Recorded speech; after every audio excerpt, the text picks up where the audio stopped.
Hi. Business റെഗുലേഷനിലെ 14ാമത്തെ ചാപ്റ്ററായിട്ടുള്ള contract of indemnity and guarantee എന്ന ചാപ്റ്ററാണ് നമ്മൾ ഈ ഒരു ക്ലാസ്സിൽ ഡിസ്കസ് ചെയ്യുന്നത്. ഇപ്പോൾ സ്പെഷ്യൽ കോൺട്രാക്ട്സിൻ്റെ ടൈപ്പിൽ വരുന്ന ഒരു കോൺട്രാക്റ്റാണ് contract of indemnity and guarantee എന്ന് പറയുന്നത്.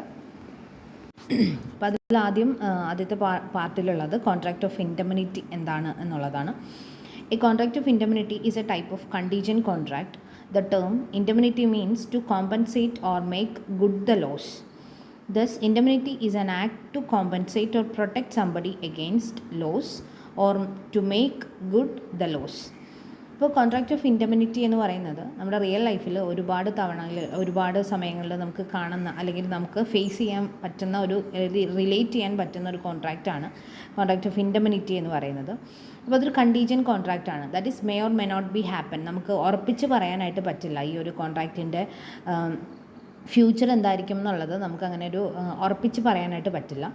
അപ്പോൾ ഇൻഡെമിനിറ്റി എന്താണ് എന്ന് പറഞ്ഞിട്ടുണ്ടെങ്കിൽ ആ ടേമിൻ്റെ മീനിങ് എന്താണെന്ന് വെച്ചിട്ടുണ്ടെങ്കിൽ ഒരു നഷ്ടം സംഭവിക്കുകയാണെങ്കിൽ ആർക്കെങ്കിലും ഏതെങ്കിലും ഒരു പേഴ്സൺ ഒരു നഷ്ടം വരികയാണെങ്കിൽ ആ ഉണ്ടായ നഷ്ടത്തിന് പകരം ഒരു കോമ്പൻസേഷൻ കൊടുക്കുക, അല്ലെങ്കിൽ ഉണ്ടായ ലോസിനെ എന്ത് ചെയ്യുക, ഗുഡാക്കി മാറ്റുക, അല്ലെങ്കിൽ അതിനെ നല്ല രീതിയിലേക്ക് കൺവേർട്ട് ചെയ്യുക.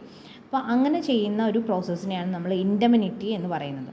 അപ്പോൾ നമുക്ക് പറയുമ്പോൾ കുറച്ച് വൈഡായിട്ടുള്ളൊരു ടേമായിട്ട് തോന്നുമെങ്കിലും നമുക്കറിയാം നമ്മൾ ഇൻഷുറൻസ് കമ്പനീസ് ചെയ്യുന്നത് എന്താണ്, അവർ ചെയ്യുന്നത് ഈ ഇൻഷുറൻസ് കമ്പനീൻ്റെ ബിസിനസ് എന്ന് പറയുന്നത് ഒരു ഇൻഡെമിനിറ്റി ബിസിനസ്സാണ് അവർ ചെയ്യുന്നത്.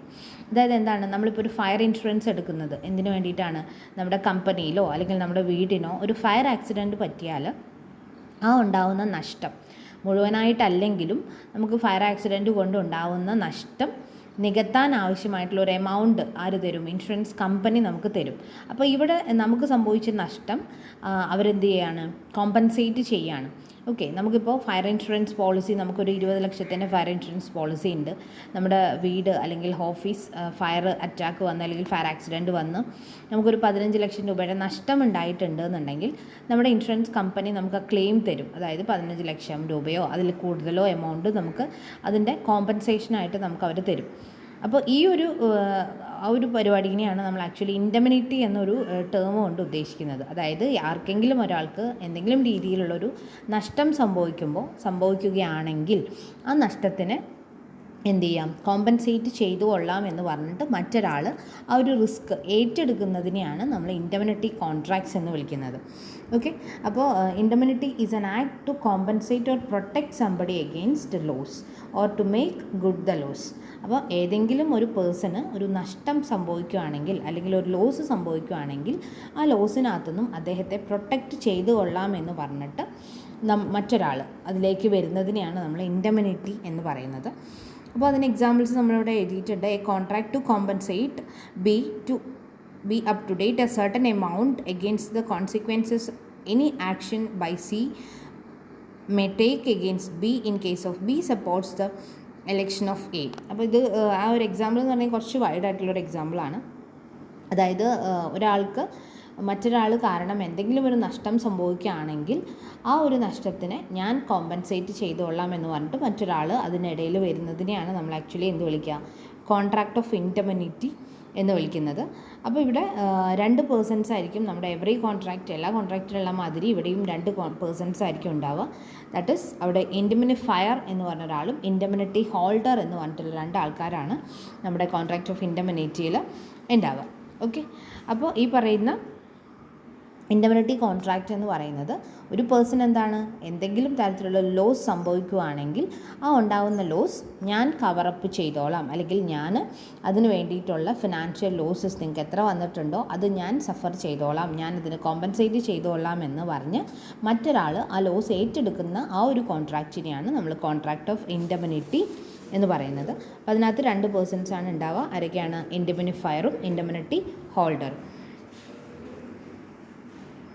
അപ്പോൾ നെക്സ്റ്റ് നമ്മൾ നോക്കുന്നത് features of contract of indemnity ആണ്. അപ്പോൾ ദർ ആർ 2 പാർട്ടീസ്. ഒന്നാമത്തെ കാര്യം നമ്മൾ പറഞ്ഞു, the person promises to make good the loss is called indemnifier. അപ്പോൾ ആരാണോ നമ്മുടെ ലോസ് ഏറ്റെടുക്കാൻ വരുന്നത് അല്ലെങ്കിൽ ആരാണോ ആ ലോസ് ഗുഡാക്കി മാറ്റാൻ വില്ലിങ് ആയിട്ടുള്ളത് അദ്ദേഹത്തെ നമ്മൾ ഇൻഡെമിനിഫയർ എന്ന് വിളിക്കും. ഇപ്പോൾ ഇൻഷുറൻസ് കമ്പനീൻ്റെ കേസിൽ ഇൻഷുറൻസ് കമ്പനിയാണ് ഇൻഡെമിനിഫയർ എന്ന് പറയുന്നത്. And the person whose loss is to be made good is called indemnity holder. ആരുടെ ലോസ് ആണോ ഇങ്ങനെ മറ്റേ ആൾ, അതായത് ഇൻഡെമിനിഫയർ ടേക്ക് ഓവർ ചെയ്യുന്നത്, അദ്ദേഹത്തെയാണ് നമ്മൾ ഇൻഡെമിനിറ്റി ഹോൾഡർ എന്നോ അല്ലെങ്കിൽ ഇൻഡെമിനിഫൈഡ് എന്നോ വിളിക്കുന്നത്. ഓക്കെ, അപ്പോൾ ഇൻഷുറൻസ് കോൺട്രാക്റ്റ് ഒരു കോൺട്രാക്റ്റ് ഓഫ് ഇൻഡെമിനിറ്റി ആണ്. അപ്പോൾ ഈ പറയുന്ന ഇൻഷുറൻസ് കോൺട്രാക്റ്റിൽ ഇൻഷുറൻസ് എടുക്കുന്ന ആൾ ഇൻഡെമിനിറ്റി ഹോൾഡറും ഇൻഷുറൻസ് കമ്പനി ഇൻഡെമിനിഫയറുമാണ്. ഓക്കെ, അപ്പോൾ അതൊന്ന് ഓർത്ത് വയ്ക്കുക. പിന്നെ കോൺട്രാക്റ്റ് ഓഫ് ഇൻഡെമിനിറ്റി എന്ന് പറയുന്നത് മേ ബി എക്സ്പ്രസ് കോൺട്രാക്റ്റ് ആയിരിക്കാം, ഇംപ്ലൈഡ് കോൺട്രാക്റ്റ് ആയിരിക്കാം. എക്സ്പ്രസ് കോൺട്രാക്റ്റ് എന്ന് പറയുന്നത് നമുക്കറിയാം, എയ്തർ അത് റിട്ടൺ വേർഡ്സിലോ സ്പോക്കൺ വേർഡ്സിലോ നമ്മൾ എക്സ്പ്രസ് ചെയ്തിട്ടുണ്ടാവണം. ഇനി ഇംപ്ലൈഡ് ആണെങ്കിൽ നമ്മൾ പ്രത്യേകിച്ചൊന്നും പറയുകയോ അല്ലെങ്കിൽ എഴുതി വയ്ക്കുകയോ ഒന്നും ചെയ്യുന്നില്ല. പക്ഷേ നമ്മുടെ ആക്റ്റ് കൊണ്ടോ അല്ലെങ്കിൽ നമ്മുടെ പെരുമാറ്റം കൊണ്ടോ ഇവർ തമ്മിൽ കോൺട്രാക്റ്റിലാണ് എന്ന് നമുക്ക് ബോധ്യം വരുന്നതിനെയാണ് നമ്മൾ ഇംപ്ലൈഡ് കോൺട്രാക്ട്സ് എന്ന് വിളിക്കുക. അപ്പോൾ കോൺട്രാക്റ്റ് ഓഫ് ഇൻഡെമിനിറ്റിയും ബോത്ത് എക്സ്പ്രസ് ഓർ ഇംപ്ലൈഡ് ആവാൻ സാധ്യതയുണ്ട്. പിന്നെ അടുത്ത് വരുന്നത് കോമ്പൻസേഷൻ ഓഫ് ലോസ്. ഇൻഡെമിനിറ്റി കോൺട്രാക്ട്സിൽ ഏറ്റവും ഇമ്പോർട്ടൻ്റ് ആയിട്ടുള്ളൊരു ഫീച്ചർ എന്ന് പറയുന്നത് ഉണ്ടായ നഷ്ടത്തിന് കൃത്യമായിട്ടുള്ളൊരു കോമ്പൻസേഷൻ അവിടെ എന്ത് ചെയ്തിട്ടുണ്ടാവണം, കൊടുത്തിട്ടുണ്ടായിരിക്കണം. അപ്പോൾ ഇന്ത്യയിൽ എന്താണ് ജനറൽ ഇൻഷുറൻസ്, എല്ലാ ജനറൽ ഇൻഷുറൻസിനെയും ഇൻഡെമിനിറ്റി കോൺട്രാക്ട്സ് ആയിട്ടാണ് കണക്കാക്കുന്നത്. അപ്പോൾ അവിടെ എന്താ ചെയ്യാൻ പറ്റുകയെന്ന് വെച്ചിട്ടുണ്ടെങ്കിൽ നമുക്കുണ്ടാകുന്ന നഷ്ടം കൃത്യമായിട്ട് നമുക്ക് എന്ത് ചെയ്യാൻ പറ്റും, മെഷർ ചെയ്യാനായിട്ട് പറ്റും. ഓക്കെ, ജനറൽ ഇൻഷുറൻസസ് എന്ന് പറയുന്നത് ലൈഫ് ഇൻഷുറൻസ് അല്ലാത്ത എല്ലാ കോൺട്രാക്ട്സിനെയാണ്, എല്ലാ ഇൻഷുറൻസ് കോൺട്രാക്ട്സിനെയാണ് നമ്മൾ ജനറൽ ഇൻഷുറൻസ് എന്ന് വിളിക്കുക. അപ്പോൾ ഈ ജനറൽ ഇൻഷുറൻസിൻ്റെ കേസിൽ നമുക്കുണ്ടാകുന്ന നഷ്ടം എത്രയാണ് എന്നുള്ളത് നമുക്ക് എന്ത് ചെയ്യാൻ പറ്റും, കൗണ്ട് ചെയ്യാനും മെഷർ ചെയ്യാനായിട്ട് പറ്റും. അപ്പോൾ അങ്ങനെ കൗണ്ട് ചെയ്യാനും മെഷർ ചെയ്യാനും പറ്റുമ്പോൾ നമുക്കതിൻ്റെ കോമ്പൻസേഷനും കൃത്യമായിട്ട് നമുക്ക് എന്ത് ചെയ്യാം, പറയാനായിട്ട് പറ്റും.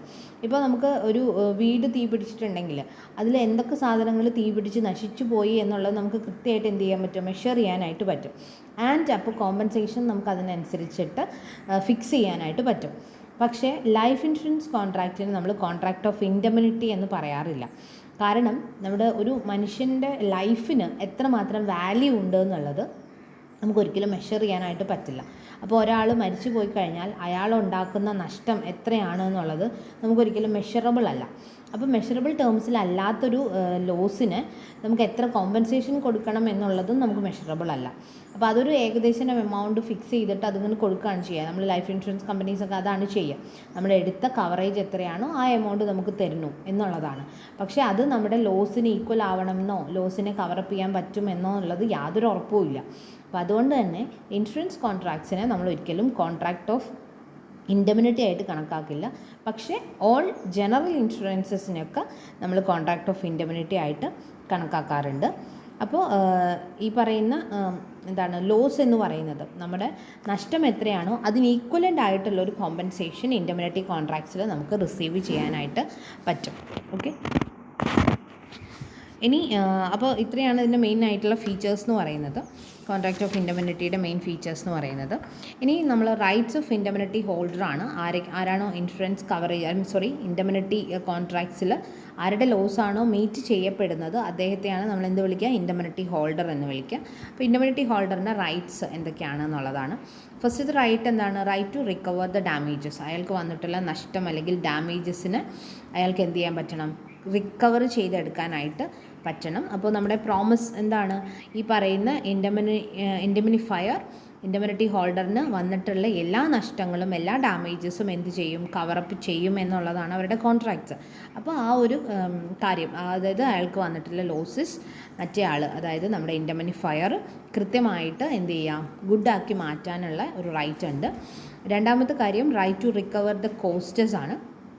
അയാൾക്ക് വന്നിട്ടുള്ള ഓൾ കോസ്റ്റസ്, അതായത് ഈ പറയുന്ന ലോസ് അല്ലെങ്കിൽ എങ്ങനെ ഒരു അൺസർട്ടൺ ഇവൻറ്റ് സംഭവിച്ചിട്ട് അയാൾക്ക് വന്നിട്ടുള്ള എല്ലാവിധ ചെലവുകളും കാര്യങ്ങളും ഒക്കെ ആര് മീറ്റപ്പ് ചെയ്യണം, നമ്മുടെ ഇൻഡെമിനിഫയർ മീറ്റ് ചെയ്തിരിക്കണം. അതാണ് അടുത്തൊരു റൈറ്റ് ആയിട്ട് പറയുന്നത്. പിന്നെ വരുന്നത് right to recover the sum paid. പിന്നെ എപ്പോഴും ഇൻഡെമിനിറ്റി കോൺട്രാക്ട്സിൽ ചിലപ്പോൾ ഇൻഡെമിനിറ്റി ഹോൾഡർ മറ്റേ ആൾക്ക് ഒരു എമൗണ്ട്, റെഗുലറായിട്ടൊരു എമൗണ്ട് അയാൾ കൊടുത്തിട്ടുണ്ടാവും. ഇപ്പോൾ ഇൻഷുറൻസ് കമ്പനീൻ്റെ കേസ് ആണെങ്കിൽ നമ്മൾ പ്രീമിയം എമൗണ്ട് കൃത്യമായിട്ട് അടച്ചാൽ മാത്രമേ അവരെന്ത് ചെയ്യത്തുള്ളൂ, നമ്മുടെ ഇൻഷുറൻസ് പോളിസി അല്ലെങ്കിൽ ഇൻഷുറൻസ് പോളിസി അവിടെ ലൈവായിട്ട് നിൽക്കത്തുള്ളൂ. അപ്പോൾ ഇൻ കേസ് നമ്മുടെ പ്രീമിയം ഡിലേ വരുത്തുകയോ അടയ്ക്കാതിരിക്കുകയോ ചെയ്തിട്ടുണ്ടെങ്കിൽ അവർക്കത് തരേണ്ട ഉത്തരവാദിത്തം ഇല്ല. അപ്പോൾ നമ്മൾ കൊടുത്തിട്ടുള്ള സംസ് അല്ലെങ്കിൽ കൊടുത്തിട്ടുള്ള എമൗണ്ട് കൃത്യമായിട്ട് റിക്കവർ ചെയ്ത് തരിക എന്നുള്ളത്, അല്ലെങ്കിൽ തിരിച്ച് കിട്ടുക എന്നുള്ളത് ആരുടെ ഡ്യൂട്ടി, റൈറ്റാണ്, ഇൻഡെമിനിറ്റി ഹോൾഡറിൻ്റെ റൈറ്റ്സാണ്. ഇതാണ് മെയിനായിട്ട് ഇൻഡെമിനിറ്റി ഹോൾഡറിനുള്ള റൈറ്റ്സ് എന്ന് പറയുന്നത്. പിന്നെ ഇൻഡെമിനിഫയറിൻ്റെ റൈറ്റ്സാണ് ഇതുപോലെ പറയുന്നുണ്ട്. അപ്പോൾ ഇൻഡെമിനിഫയർ എന്ന് പറഞ്ഞാൽ നമുക്കറിയാം ആരാണോ the person who cover up the loss of another, മറ്റൊരാളുടെ ലോസ് കവറപ്പ് ചെയ്യാൻ വേണ്ടിയിട്ട് വില്ലിംഗ് ആയിട്ടുള്ള ആളെയാണ് നമ്മൾ എന്ത് വിളിക്കുക, ഇൻഡെമിനിഫയർ എന്ന് വിളിക്കുക. അപ്പോൾ അദ്ദേഹത്തിനുള്ള റൈറ്റ്സ് എന്തൊക്കെയാണെന്നുള്ളതാണ് പിന്നെ നോക്കുന്നത്. അപ്പോൾ അതിൽ ഫസ്റ്റ് വൺ വരുന്നത് റൈറ്റ് ടു സബ്രോഗേഷൻ. അപ്പോൾ നിങ്ങൾ ഇൻഷുറൻസ് കോൺട്രാക്ട്സ് അല്ലെങ്കിൽ ഇൻഷുറൻസിൻ്റെ പ്രോബ്ലം പേപ്പേഴ്സൊക്കെ പഠിക്കുന്ന സമയത്ത് സബ്രോഗേഷൻ ആ ഒരു ടേം കേട്ടിട്ടുണ്ടാവും. അപ്പോൾ ഈ സബ്രോഗേഷൻ എന്ന് പറയുന്നത്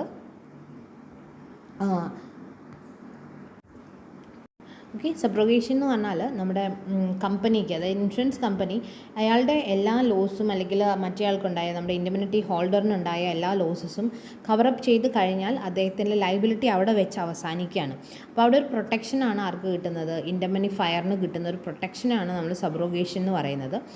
അപ്പോൾ ശരിക്കും പറഞ്ഞിട്ടുണ്ടെങ്കിൽ ഇൻഡെമിനിറ്റി ഹോൾഡർ ശരിക്കും പറഞ്ഞാൽ നമ്മുടെ ഇൻഡെമിനിറ്റി ഹോൾഡറിൻ്റെ പ്ലേസിലേക്ക് ആര് വരികയാണ്, ഇൻഡെമിനിഫയർ വരികയാണ്. അതായത് സ്വന്തം ലോസ് പോലെ അവിടെ നിന്ന് അയാൾ ആ ലോസിനെ മീറ്റപ്പ് ചെയ്യാനുള്ള ഒരു റൈറ്റ് അല്ലെങ്കിൽ റെസ്പോൺസിബിലിറ്റി ആർക്കുണ്ട്, ഇൻഡെമിനിഫയറിനുണ്ട്. അതായത് ഇപ്പോൾ നമുക്ക് ഒരു ഹൗസ് ഫയർ ചെയ്തു, ഫയർ അറ്റാക്ക് വന്ന് വീട് നശിച്ചു പോയി എന്ന് വിചാരിക്കുക. അപ്പോൾ ഒരു 50 ലക്ഷം രൂപ കോമ്പൻസേഷൻ കമ്പനി കൊടുക്കേണ്ടി വന്നു. അപ്പോൾ ഈ കോമ്പൻസേഷൻ കൊടുക്കുമ്പം ആക്ച്വലി കമ്പനി നിൽക്കുന്നത് ആരുടെ പൊസിഷനിലാണ്, ഇൻഡെമിനിറ്റി ഹോൾഡറിൻ്റെ പൊസിഷനിൽ നിന്നിട്ടാണ് അവർ ആ ലോസ് മീറ്റപ്പ് ചെയ്യുന്നതും കവറപ്പ് ചെയ്യുന്നതൊക്കെ. അപ്പോൾ ഇങ്ങനത്തെ സമയത്ത് അതിനുള്ളിൽ യാതൊരുവിധ കള്ളത്തരങ്ങളും ഇല്ലാത്ത രീതിയിലും, അതായത് ഇവർക്ക് വേറെ ഫർദർ നഷ്ടങ്ങളൊന്നും ഇല്ലാത്ത രീതിയിൽ ഇവരെ പ്രൊട്ടക്റ്റ് ചെയ്യാനുള്ള ഒരു റൈറ്റ് ആർക്കുണ്ട്, ഇൻഡെമിനിറ്റി ഹോൾഡറിനുണ്ട്. അപ്പോൾ ഈ ഒരു സാധനം എല്ലാ കാര്യങ്ങളും ഇപ്പോൾ ട്രാൻസ്പെറൻ്റ് ആയിട്ടുള്ള കാര്യങ്ങളിൽ ഡീൽ ചെയ്യുക. അപ്പോൾ ആ രീതിയിൽ നഷ്ടം മീറ്റപ്പ് ചെയ്യുന്നതിന് അപ്പുറത്തേക്കൊരു ലോസ് വരാതെ ഇരിക്കാനുള്ളൊരു റൈറ്റ് ആർക്കുണ്ട്, ഇൻഡെമിനിഫയറിനുണ്ട്. അതായത് അതിൽ കൂടുതൽ ആയിട്ട് ലോസസ് ഒന്നും ഏറ്റെടുക്കാനില്ലാത്ത രീതിയിൽ വേണം അവർ ആ ഒരു കാര്യം സെറ്റിൽ ചെയ്യാൻ വേണ്ടിയിട്ട്. അപ്പോൾ ഇനി പിന്നെയുള്ളൊരു അതിൻ്റെ ഫർദർ നടപടികൾ എന്ന് പറയുന്നത് ഈ ഇൻഡെമിനിഫയറിന് എന്ത് ചെയ്യാനായിട്ട് പറ്റും, ഇപ്പം ഈ പറയുന്ന ലോസ് ഉണ്ടാക്കിയ ആൾക്കെതിരെ കേസ് ഫയൽ ചെയ്യാനായിട്ട് പറ്റും. ദെൻ അതേപോലെ ഇനി അതിൽ കൂടുതൽ എമൗണ്ട് മറ്റൊരു ക്ലെയിം ചെയ്യുകയാണെങ്കിൽ അതിനെ ഡിനൈ ചെയ്യാനായിട്ട് പറ്റും. അങ്ങനെയുള്ള ഒരുപാട് റൈറ്റ്സ് ആർക്കുണ്ട്, ഇൻഡെമിനിഫയറിനുണ്ട്. പിന്നെ വരുന്നത് റൈറ്റ് ടു ഇക്വിറ്റീസ് ആണ്. അപ്പോൾ after making the payment to the indemnified for the loss, indemnifier is entitled for all the equities which indemnified could have enforced against the third party liable for the loss. അപ്പോൾ ലോസിന് കാരണമായിട്ടുള്ള മറ്റൊരു person ഉണ്ടെന്നുണ്ടെങ്കിൽ ആ പേഴ്സൻ്റെ അടുത്തു നിന്ന് എന്തെങ്കിലും losses അല്ലെങ്കിൽ അവരുടെ അടുത്തു നിന്ന് എന്തെങ്കിലും എമൗണ്ട് റിക്കവർ ചെയ്തിട്ടുണ്ടെങ്കിൽ അത് കൃത്യമായിട്ട് നമ്മുടെ ഇൻഡെമിനിഫയറിനെ അറിയിക്കാനുള്ള ഒരു ഉത്തരവാദിത്തം ആർക്കുണ്ട്, ഇൻഡെമിനിറ്റി ഹോൾഡറിനുണ്ട്. അപ്പോൾ അങ്ങനെ എന്തെങ്കിലും ഉണ്ടെന്നുണ്ടെങ്കിൽ അത് കൃത്യമായിട്ട് ഇൻഡെമിനിഫയറിനെ അറിയിക്കുക എന്നുള്ളതുണ്ട്. അപ്പോൾ അതറിയാനുള്ള ഒരു റൈറ്റ് ആർക്കുണ്ട്, ഇൻഡെമിനിഫയറിനുണ്ട്. പിന്നെ right to refuse indemnity. Then എപ്പോൾ വേണമെങ്കിലും ഇൻ കേസ് നമ്മുടെ ഇൻഡെമിനിറ്റി കോൺട്രാക്റ്റ് ഒരു ഫേക്കാണ് അല്ലെങ്കിൽ ഇതൊരു കള്ളത്തരം നടന്നിട്ടുണ്ട് എന്ന് തോന്നിയിട്ടുണ്ടെങ്കിൽ അതിന് റെഫ്യൂസ് ചെയ്യാനുള്ള ഒരു റൈറ്റ് ആർക്കുണ്ട്, ഇൻഡെമിനിഫയറിനുണ്ട്. ദാറ്റ് ഈസ് എപ്പോൾ വേണമെങ്കിലും ലോസ് എന്ത് ചെയ്യാം, തരില്ല അല്ലെങ്കിൽ ആ ഒരു കോമ്പൻസേഷൻ കൊടുക്കാതിരിക്കാനുള്ള റൈറ്റ് ഉണ്ട്. ദാറ്റ് അതിന് കൃത്യമായ ഗ്രൗണ്ട്സ് വേണം. ഇപ്പോൾ നമ്മൾ ഫയർ ആക്സിഡൻ്റലി സംഭവിക്കുന്നതാണെങ്കിൽ മാത്രമേ ഇൻഷുറൻസ് കമ്പനി കോമ്പൻസേഷൻ കൊടുക്കാറുള്ളൂ. ഇപ്പോൾ വീട്ടുടമ തന്നെ തീ വെച്ചിട്ട് വീട് കത്തിച്ച് കോമ്പൻസേഷൻ വേണമെന്ന് ഡിമാൻഡ് ചെയ്ത് കഴിഞ്ഞാൽ, അത് കണ്ടുപിടിച്ച് കഴിഞ്ഞാൽ, അതായത് ഇത് ഈ ഹൗസ് ഓണർ തന്നെ ഇൻഷുറൻസ് കവറേജ് കിട്ടാൻ വേണ്ടിയിട്ട് വീട് തീ വെച്ചതാണ് എന്ന് മനസ്സിലായി കഴിഞ്ഞാൽ അവർക്ക് എപ്പോൾ വേണമെങ്കിലും ആ പോളിസി കവറേജ് ഡിനൈ ചെയ്യാനായിട്ട് പറ്റും. അപ്പോൾ അതിനുള്ള റൈറ്റ് ആർക്കുണ്ട്, ഇൻഡെമിനിഫയറിന് ഉണ്ട്. ഓക്കെ. അപ്പോൾ ഈ ചാപ്റ്ററിൽ അടുത്തൊരു സെക്ഷൻ എന്ന് പറയുന്നത് കോൺട്രാക്റ്റ് ഓഫ് ഗ്യാരണ്ടി ആണ്. According to Section 126 of the Contract Act, a contract of guarantee is a contract to perform the promise or discharge the liability of a third person in case of his default. അപ്പോൾ guarantee നിൽക്കുക അല്ലെങ്കിൽ guarantee കൊടുക്കുക എന്ന് പറയുന്നത് അവിടെ ഒരാൾ മറ്റൊരാൾക്ക് കൊടുത്ത പ്രോമിസ് അയാളുടെ ആബ്സെൻസിൽ ഏറ്റെടുത്ത് ചെയ്യാൻ വേണ്ടിയിട്ട് മറ്റൊരാൾ വില്ലിങ് ആവുന്നതിനെയാണ് നമ്മൾ എന്ത് വിളിക്കുക, കോൺട്രാക്റ്റ് ഓഫ് ഗ്യാരണ്ടി എന്ന് വിളിക്കുക. ഫോർ എക്സാമ്പിൾ പറഞ്ഞിട്ടുണ്ടെങ്കിൽ നമുക്കത് കുറച്ചുകൂടി ഈസി ആയിരിക്കും. That is mister A advanced a loan of ₹10,000 to B at a request of C. Okay, അപ്പോൾ എ എന്ന് പറഞ്ഞ ഒരാൾ 10,000 രൂപ ബിക്ക് എന്ത് ചെയ്തിട്ടുണ്ട്, ഒരു ലോൺ കൊടുത്തിട്ടുണ്ട്. പക്ഷേ അത് റിക്വസ്റ്റ് ചെയ്തത് ആരാണ്? സി എന്ന് പറഞ്ഞ ഒരാൾ റിക്വസ്റ്റ് ചെയ്തതാണ്. ദാറ്റ് ഈസ് എ ബിക്ക് ലോൺ കൊടുക്കണം അല്ലെങ്കിൽ ബിക്ക് ഒരു ലോൺ ആവശ്യമുണ്ട് എന്ന് പറഞ്ഞിട്ട് സി റിക്വസ്റ്റ് ചെയ്തത് പ്രകാരം എ ബിക്ക് ഒരു 10,000 രൂപ ലോൺ കൊടുത്തു. And C promises to A that he will pay the amount in case it is not paid by B. അപ്പോൾ ബി ആ എമൗണ്ട് തരാതിരിക്കുകയാണെങ്കിൽ അത് ഞാൻ തന്നുകൊള്ളാം എന്ന് ആര് പറഞ്ഞിട്ടുണ്ട്? സി പറഞ്ഞിട്ടുണ്ട്. ഓക്കെ, അപ്പോൾ സി പറഞ്ഞിട്ട് എ ബിക്ക് ഒരു ലോൺ കൊടുത്തു. And B in case loan repay ചെയ്യാതിരിക്കുകയാണെങ്കിൽ ആ എമൗണ്ട് ഞാൻ തന്നുകൊള്ളാം. Okay, I will repay that amount എന്ന് സി എയോട് ഉണ്ടാക്കിയൊരു പ്രോമിസ്. ഓക്കെ, അപ്പോൾ ഇങ്ങനെ നമ്മളൊരു പേഴ്സൻ്റെ ഡിഫോൾട്ട് അല്ലെങ്കിൽ ഒരു പേഴ്സൺ ഒരു കാര്യം ചെയ്യാതിരിക്കുകയാണെങ്കിൽ, ഒരു ലോണോ അല്ലെങ്കിൽ മറ്റെന്തെങ്കിലും കാര്യം ചെയ്യാതിരിക്കുകയാണെങ്കിൽ അയാൾക്ക് വേണ്ടി അത് ഞാൻ ചെയ്തു കൊള്ളാം എന്ന് പറഞ്ഞിട്ട് മറ്റൊരാൾ അത് ഏറ്റെടുക്കുന്നതിനെയാണ് നമ്മൾ എന്ത് വിളിക്കുക, കോൺട്രാക്റ്റ് ഓഫ് ഗ്യാരണ്ടി എന്ന് വിളിക്കുക. അപ്പോൾ ഇവിടെ 3 പാർട്ടീസാണ് ഉണ്ടാവുക. There is a contract of guarantee. അവിടെ എ എന്ന് പറഞ്ഞൊരു പേഴ്സൺ ഉണ്ട്, ഹീസ് ദ ക്രെഡിറ്ററാണ്. ആൻഡ് ദ ബി എന്ന് പറയുന്നത് is the person who is the debtor, principal debtor എന്നാണ് വിളിക്കുക. And the C is the surety. Okay, അപ്പോൾ എ കൊടുക്കുന്ന ലോണ് ബിക്കാണ് കൊടുക്കുന്നത്. ആൻഡ് ബി അത് പേ ചെയ്തിട്ടില്ല എന്നുണ്ടെങ്കിൽ ആരായിരിക്കും അത് പേ ചെയ്യേണ്ടി വരിക? സി ആണ് പേ ചെയ്യേണ്ടി വരിക. ഓക്കെ, അപ്പോൾ ഇവിടെ 3 പേഴ്സൺസ് ആയിരിക്കും ഈ നമ്മുടെ കോൺട്രാക്റ്റ് ഓഫ് ഗ്യാരണ്ടിയിൽ ഉണ്ടാവുക. ഓക്കെ, ഇതും ഒരു സ്പെഷ്യൽ ടൈപ്പ് ഓഫ് കോൺട്രാക്റ്റ് ആണ്. അപ്പോൾ object of this contract is to enable a person to obtain an employment or a loan or some goods or service in credit. അപ്പോൾ പൊതുവേ എന്തെങ്കിലും സാധനങ്ങളോ അല്ലെങ്കിൽ പണമോ ക്രെഡിറ്റ് ആയിട്ട് കൊടുക്കുമ്പോഴാണ് നമുക്ക് ഈ കോൺട്രാക്റ്റ് ഓഫ് ഗ്യാരണ്ടിയുടെ ആവശ്യമുണ്ടായി വരിക. ഓക്കെ, അപ്പോൾ കോൺട്രാക്റ്റ് ഓഫ് ഗ്യാരണ്ടി എന്ന് പറയുന്നത് 3 എഗ്രിമെൻറ്റ്സ് കണ്ടെയ്ൻ ചെയ്തിട്ടുള്ള ഒരു കോൺട്രാക്ട്സ് ആണ്. അപ്പോൾ ആദ്യത്തെ എഗ്രിമെൻറ്റ്സ് എന്ന് പറയുന്നത് ആരൊക്കെ തമ്മിലാണ് ഉണ്ടാവുക? There are agreement between the creditor and the principal debtor. ഇപ്പോൾ നമ്മൾ നേരത്തെ പറഞ്ഞ മാതിരി എയും ബിയും തമ്മിൽ there is an agreement. And പിന്നെ എയും സിയുമായിട്ട് there is an agreement. That is C എന്ത് ചെയ്യുന്നുണ്ട്? ബി കൊടുത്തിട്ടില്ല എന്നുണ്ടെങ്കിൽ അല്ലെങ്കിൽ ബി പണം കൊടുത്തിട്ടില്ല എന്നുണ്ടെങ്കിൽ ഞാൻ തന്നുകൊള്ളാൻ പറഞ്ഞിട്ട് എയും സിയുമായിട്ട് അവിടെ എന്തുണ്ടായിരിക്കും? അവിടെ ഒരു എഗ്രിമെൻറ്റ് ഉണ്ടായിരിക്കും. പിന്നെ അതുപോലെ ഷുവർട്ടിയും പ്രിൻസിപ്പൽ ഡെപ്റ്ററും തമ്മിൽ അവിടെ ഒരു എഗ്രിമെൻറ്റ് ഉണ്ടായിരിക്കും. അതായത് ഡെപ്റ്റർ പണം കൊടുത്തിട്ടില്ല എന്നുണ്ടെങ്കിൽ അത് ആരുടെ തലയിലാണ് വരിക? ഷുവർട്ടിയാണ് അതിന് റെസ്പോൺസിബിളായിട്ട് വരിക. അപ്പോൾ ഇങ്ങനെ there are 3 agreements and 3 contracts ഉള്ള ഒരു സ്പെഷ്യൽ ടൈപ്പ് ഓഫ് കോൺട്രാക്റ്റാണ് കോൺട്രാക്റ്റ് ഓഫ് ഗ്യാരണ്ടി എന്ന് പറയുന്നത്. ഓക്കെ, നമ്മളതിൻ്റെ ഫീച്ചേഴ്സ് ഒന്ന് നോക്കാം. Nature and features. അപ്പോൾ അവിടെ 3 പാർട്ടീസ് ഉണ്ടായിരിക്കും. There are 3 parties in every contract of guarantee. That is the creditor, the principal debtor and the surety. 3 ആൾക്കാരുടെ പേര് കൃത്യമായിട്ട് ഓർത്ത് വയ്ക്കുക. കോൺട്രാക്റ്റ് ഓഫ് ഗ്യാരണ്ടിയിലുള്ളത് ആരൊക്കെയാണ്? The creditor, the principal debtor and the surety. അപ്പോൾ ക്രെഡിറ്റർ എന്ന് പറയുന്നത് the person who gives the loan ആണ്. ആരാണോ പണം കൊടുക്കുന്നത് അദ്ദേഹത്തെയാണ് നമ്മൾ ക്രെഡിറ്റർ എന്ന് വിളിക്കുക. പിന്നെ ആരാണോ കടം വാങ്ങുന്നത് അയാളെ നമ്മൾ പ്രിൻസിപ്പൽ ഡെപ്റ്റർ എന്ന് വിളിക്കും. ആൻഡ് ആരാണോ ഗ്യാരണ്ടി കൊടുക്കുന്നത് അയാളെ നമ്മൾ ഷുവർട്ടി എന്ന് വിളിക്കും. Okay, and agreement between okay, അപ്പോൾ അതാണ് ഒന്നാമത്തെ ഒരു നമ്മുടെ ഫീച്ചർ എന്ന് പറയുന്നത്. പിന്നെ രണ്ടാമത്തെ കാര്യം അതിൻ്റെ ഫീച്ചറായിട്ട് വരുന്നത് ദർ ആർ 3 എഗ്രിമെൻറ്റ്സ് ഉണ്ടായിരിക്കും. നമ്മളിപ്പോൾ പറഞ്ഞതാണ്. അപ്പോൾ ആരൊക്കെ തമ്മിലാണ് ആദ്യം എഗ്രിമെൻറ്റ് ഉണ്ടാവുക? There are agreement between the creditor and the principal debtor. അപ്പോൾ എന്തിനു വേണ്ടിയിട്ടാണ്? ഡെപ്റ്റ് ഗ്യാരണ്ടി ചെയ്യാൻ വേണ്ടിയിട്ടാണ്. രണ്ടാമത്തത് agreement between the surety and the creditor. ഷുവർട്ടിയും ക്രെഡിറ്ററും തമ്മിലാണ് ഒരു എഗ്രിമെൻറ്റ് ഉണ്ടാവുക. In which the surety guarantees to pay the ഡെപ്റ്റ് in case of default in the payment by the debtor.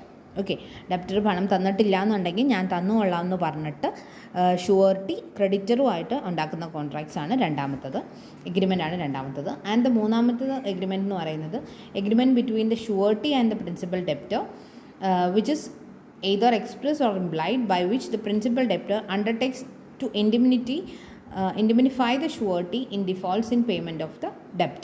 അപ്പോൾ കടം കൊടുക്കാതിരിക്കുകയാണെങ്കിൽ അത് ഞാൻ ഏറ്റെടുത്ത് കൊള്ളാം, അല്ലെങ്കിൽ അങ്ങനെ അവർ തമ്മിലുള്ള ഒരു എഗ്രിമെൻ്റാണ് ഈ പറയുന്ന മൂന്നാമത്തെ എഗ്രിമെൻ്റ് എന്ന് പറയുന്നത്.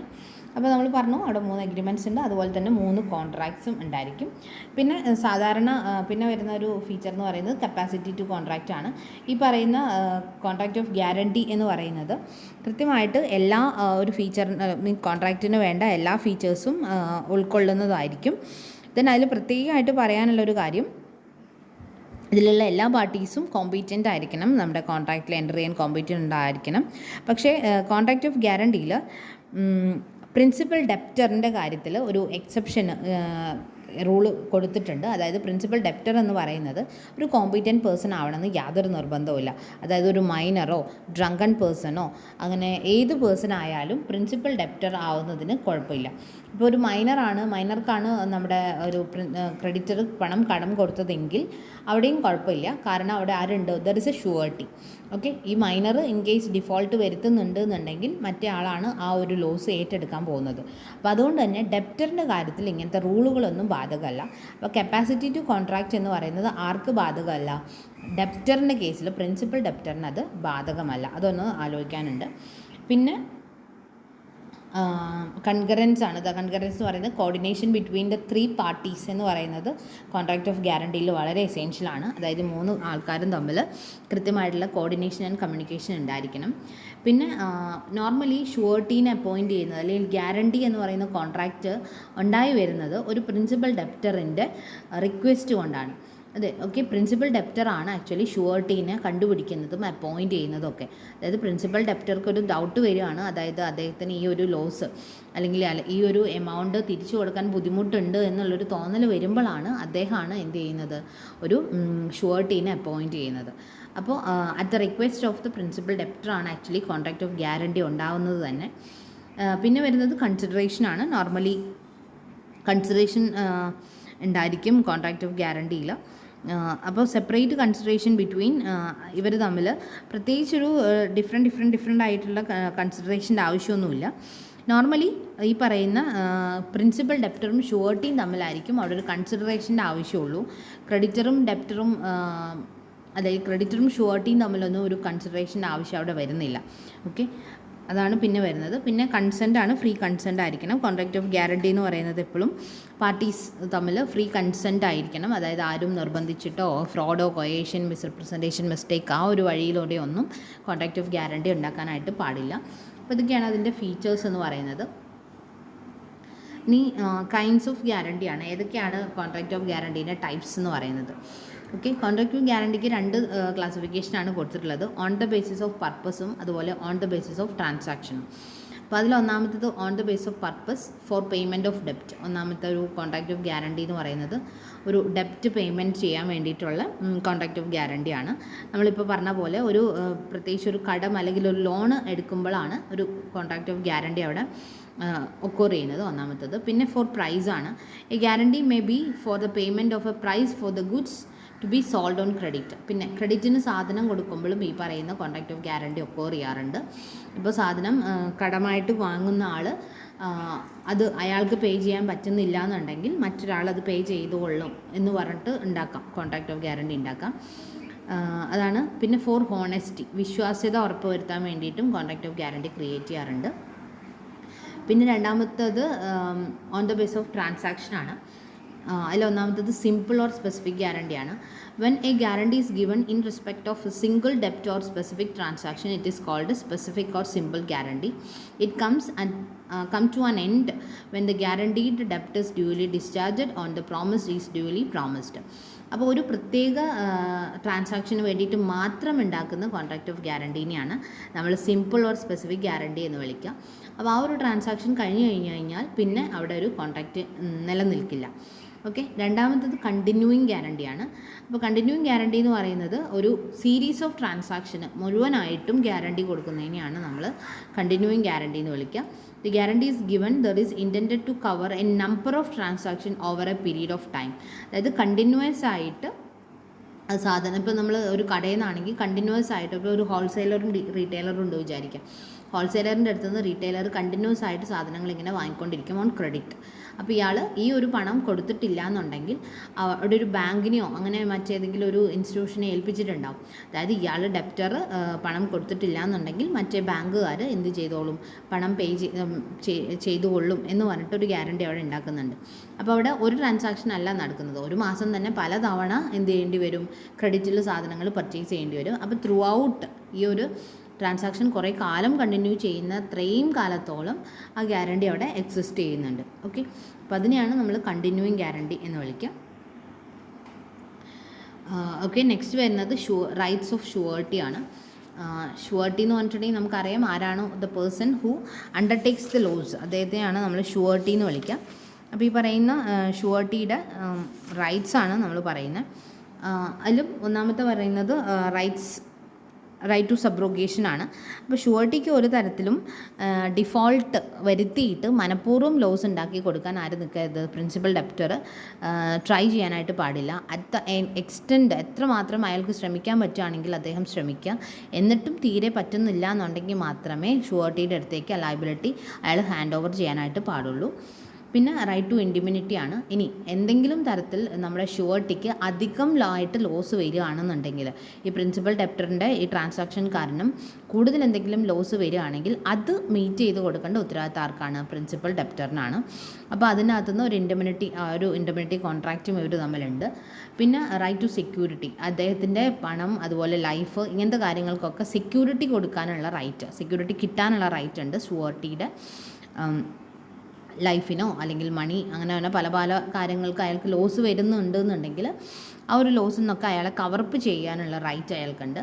പിന്നെ right to claim set off. ഇനി ഷുവർട്ടി ലൈബിലിറ്റി ഒക്കെ ഏറ്റെടുത്തു അതൊക്കെ ക്ലിയർ ചെയ്ത് കഴിഞ്ഞ് കഴിഞ്ഞാൽ ഷുവർട്ടിക്ക് വന്നിട്ടുള്ള എക്സ്പെൻസസ് അല്ലെങ്കിൽ ഷുവർട്ടി കയ്യിൽ നിന്ന് കൊടുത്ത എമൗണ്ട് ക്ലെയിം ആരാണ് സെറ്റിൽ ചെയ്ത് കൊടുക്കേണ്ടത്? ഡെപ്റ്ററാണ് സെറ്റിൽ ചെയ്ത് കൊടുക്കേണ്ടത്. ഓക്കെ, ആ ഒരു ട്രാൻസാക്ഷൻ അവിടെ തീർന്നു. പക്ഷേ അപ്പോഴും ഷുവർട്ടിയുടെ കയ്യിൽ നിന്നാണ് പണം നഷ്ടപ്പെട്ടിട്ടുണ്ടാവുക. അപ്പോൾ ആ നഷ്ടപ്പെട്ട പണം തിരിച്ചു കൊടുക്കാനുള്ള റൈറ്റ് റെസ്പോൺസിബിലിറ്റി ആർക്കുണ്ട്? നമ്മുടെ പ്രിൻസിപ്പൽ ഡെപ്റ്ററിനുണ്ട്. പിന്നെ right to claim contribution. Okay, ഈ പറയുന്ന ഷുവർട്ടിക്ക് ചിലപ്പോൾ എക്സ്ട്രാ എമൗണ്ടോ അല്ലെങ്കിൽ അയാൾക്ക് വന്നിട്ടില്ല, അയാൾക്ക് കൊടുക്കേണ്ടി വന്ന എമൗണ്ടിന് അധികമായിട്ട് എമൗണ്ട് എന്തെങ്കിലും വന്നിട്ടുണ്ടെങ്കിൽ അത് കൊടുക്കുക. ദെൻ അത് കൂടാതെ അയാൾക്ക് മറ്റെന്തെങ്കിലും തരത്തിലുള്ള പ്രതിഫലം കൊടുക്കാമെന്നുണ്ടെങ്കിൽ അതിൽ കിട്ടാൻ റൈറ്റ് ഉണ്ടെന്നെങ്കിൽ അത് കൃത്യമായിട്ട് കിട്ടുക അല്ലെങ്കിൽ കൊടുക്കുക എന്നുള്ളതും ഷുവർട്ടിയുടെ റൈറ്റ്സ് ആയിട്ട് വരുന്നുണ്ട്. ഓക്കെ, അപ്പോൾ ഇത്രയാണ് ഇമ്പോർട്ടൻ്റ് ആയിട്ടുള്ള കാര്യങ്ങൾ ഈ ഒരു ചാപ്റ്ററിൽ. അങ്ങനെ എന്താ പറയുക, ഗ്യാരണ്ടിയും അതുപോലെ ഇൻഡെമിനിറ്റി രണ്ട് കോൺട്രാക്ട്സും എന്താണെന്നുള്ളത് കൃത്യമായിട്ടൊന്ന് നോക്കി വയ്ക്കുക. ആൻഡ് അതിലുള്ള members parties in both the contracts എന്നുള്ളതും ഒന്ന് ഇമ്പോർട്ടൻ്റ് ആയിട്ടുള്ള കാര്യമാണ്. അതൊന്ന് ശ്രദ്ധിച്ചാൽ മതി. Okay, thank you all.